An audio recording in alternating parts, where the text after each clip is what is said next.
We begin tonight in Ukraine, where people are coming to terms with the horrors of Russia's largest airstrike in months. Moscow fired dozens of missiles at multiple cities across the country today, killing more than 30 people. Ukraine's military says that its air defenses managed to shoot down most of the missiles, but not all of them, bringing tragic consequences for the children of Kyiv. What you're seeing is a Russian missile. The explosion came from Ukraine's largest children's hospital. And this is the aftermath. Doctors, nurses, volunteers and emergency services searched for victims. A terrifying ordeal for survivors.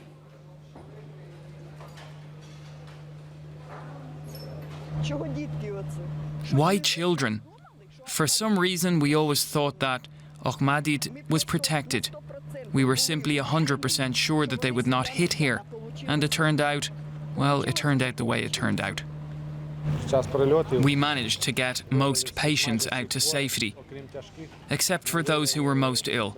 We stayed with them during the strikes and for the aftermath.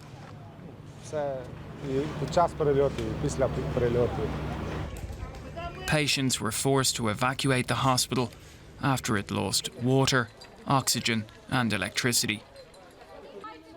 Kyiv's mayor said the assault was one of the worst since Russia launched its full-scale invasion of Ukraine over 2 years ago. It's genocide of population in Ukraine. Is right now the whole world see how Russian missiles and kamikaze drones killed Ukrainian citizens. President Volodymyr Zelensky said more than 40 missiles targeted 5 Ukrainian cities. The barrage struck apartment buildings and public infrastructure. Ukraine says it intercepted 30 missiles. Russia has denied targeting the hospital, saying it was hit by fragments of a Ukrainian air defense missile. Speaking in Poland, where he was signing a security deal, Zelensky dismissed Moscow's denial. You're already seeing reports that the Ukrainian air defense is to blame, and not their calculated strike. But I'm grateful to all the Ukrainians who've started posting videos where you can see, specifically, not a part of this or that missile, but a direct missile strike that injured and killed many people in Ukraine today. Zelensky also vowed retaliation. The UN Security Council said it will meet to discuss the attacks. They're also likely to feature highly on the agenda at a NATO summit in Washington on Tuesday. The Ukrainian president is expected to attend and make another plea for more support. Our Ukraine correspondent, Nick Connolly, he was at that damaged children's hospital earlier. He sent us this update. Well, Brent, it's basically been half a day since these attacks, and you can see behind me, they are still trying to drill through the concrete, through the walls of this unit that has collapsed behind me as a result of that attack, trying to get to people who are believed to still be there, to have been sheltering in a cellar potentially underneath this building. So far, no voices, no contact with the people who are missing, but this work is going on, could still go deep into the night and into tomorrow. This is a vast site. This is Ukraine's central children's hospital for all the most difficult cases, the sickest children. Behind me on the right there, you might be able to see some of the emergency services crews who are just exhausted. It is an incredibly warm summer's day here. People have been working out in the sun for hours. Generator fumes everywhere because there's no power. And to give you a sense of quite how big this hospital was, just on the other side here I have a much bigger building that was less impacted, but where all the windows flew out, and you have basically people from the local community who have turned up to basically try and salvage what can be salvaged of the medical equipment, throw out the debris, and somehow do something constructive on a day that seems just frankly unbelievable in a place here in central Kyiv where people thought that by the standards of Ukraine in wartime they were safe. That was our very own Nick Connolly there reporting outside of that hospital that was hit today in that airstrike.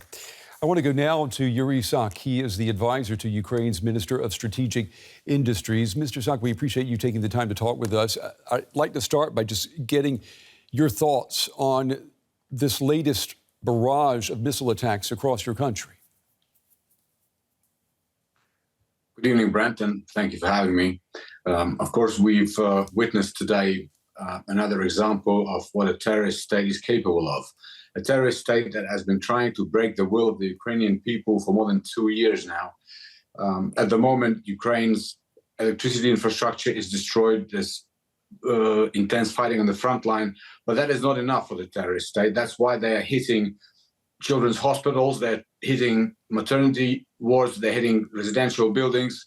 And, you know, in the evening today, all the ambassadors and consuls from different countries have come to the site of this children's hospital just to see with their own eyes the results of Russian terrorism. So, of course, we will be continuing to ask our partners to support us militarily, to send us more air defense missiles, to send us more air defense systems. And of course, we will continue to build up our own defense industry base so that we are capable of protecting our cities. But it's more than 2.5 years, and we're still seeing these massive missile strikes. Mr. Sak, people outside of your country will be looking at this and asking, how were the Russians able to inflict so much damage, particularly in Kyiv? Kyiv, we assume, is the best protected city in Ukraine. Well, this was a combined missile attack that Russians have used different types of missiles, ballistic missiles, cruise missiles. They've used a hypersonic missile. So, and of course, Russians, you know, they use time, they learn, and they have received probably some data about the air defense systems there, and they've tried to break through. And, you know, we have been able to intercept and shoot down the vast majority of the missiles that were launched, but some made it through, unfortunately, and resulted in destroying their hospital and other places. Is the lesson from this simply that your military needs more air defense systems? Is that the lesson, or do you need better air defense systems?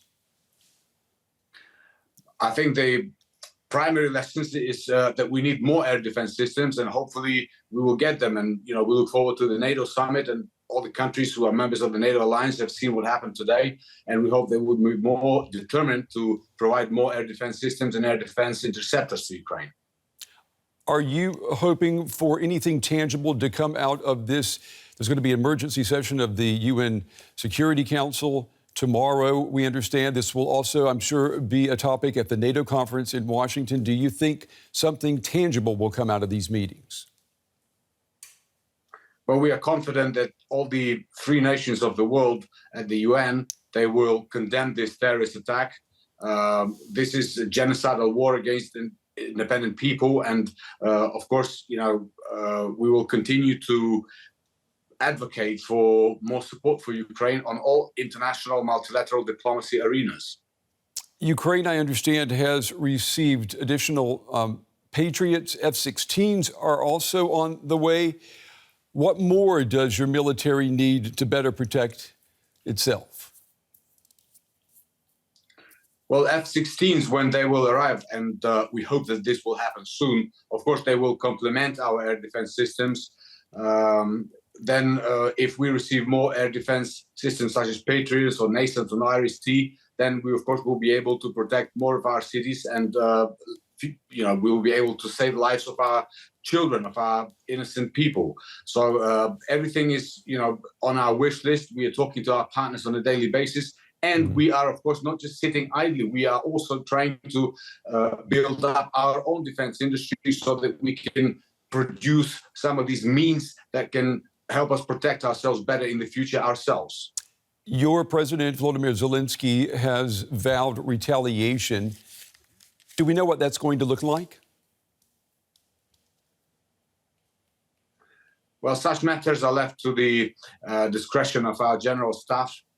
You know, we are a civilized nation, so whatever we do, we never will, for sure, what I can say is that we will never strike back at their hospitals or their civilian areas. You know, we are a civilized nation. That's why we respond just striking their military objects and destroying their army. And I would like to stress that in the wake of this horrible attack that happened today, we hope that our international partners will reconsider their decision as to the permission for Ukraine to strike Russia inside Russian territory, because the only efficient way to actually stop this from happening in the future is to make sure that these planes, the planes that carry these missiles, that they are not even allowed to take off.